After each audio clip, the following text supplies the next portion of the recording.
So the way I got here was like kind of like a little hitchhike. I want to say it was kind of like a little paid hitchhike, because I'm in Hemis right now and I'm done.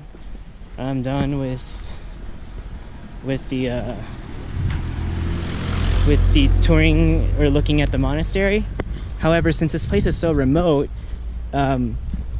transportation to this place is difficult, so I decided to and the scheduling of the buses and whatever is off time, I guess, off time with my time or with what I want. But I'm gonna go hike down and try hitchhiking and see. I'm gonna try to see what I can do. I need transportation though back to Tikse or to Le, but I don't know. Most of the transportation's already booked.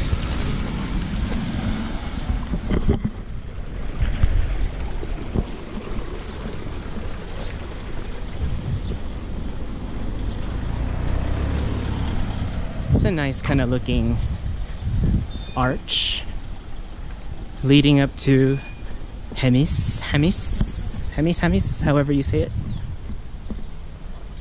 Nice little kind of village in the background. But yeah, that's the story of my life. I'm gonna go down into the town to see if I can hitchhike or grab a transportation back to Le or maybe to Tikse. Other than that, this place is beautiful.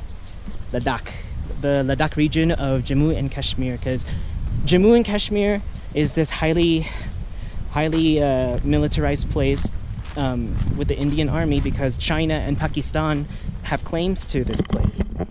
And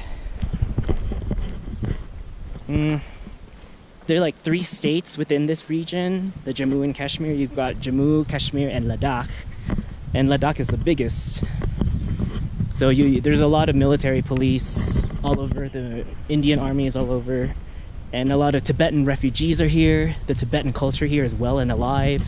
You've got immigrants from Srinagar in the Kashmir region. So the Kashmiri people come in. They're mostly like businessmen and traders, merchants, and yeah, it's an interesting blend of cultures, from Buddhist to Hindu to Muslim. But the Himalayas, man, this place is so nice. All you got to do is just get used to the altitude, the high altitudes. Otherwise, you get altitude sickness. We're well over 11,000 feet. Well over 11,000 feet.